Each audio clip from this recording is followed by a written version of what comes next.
Müqəddəs bildim atanı,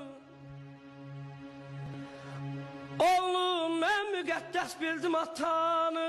Atana hörmət eylə oğul ey oğul.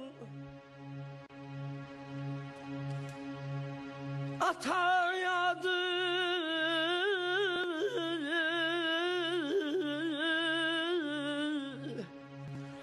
atadır, çəkici zindana vuran, atadır yaradan, atadır quran. Onlara ar olmaq günahdır günah, onların qədrini bilməlik biz. Ata ailənin züllahıdır,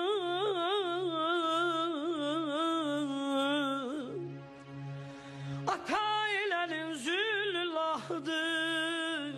Elə o da yeryüzünün bir Allah'dır.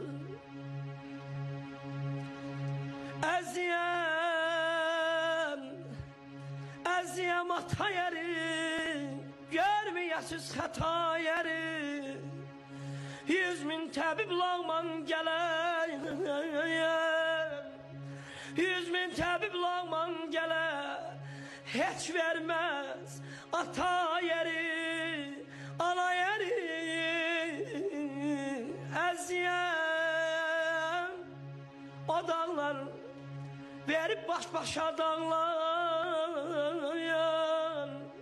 Yol verin atam gelsin, yol verin atam gelsin.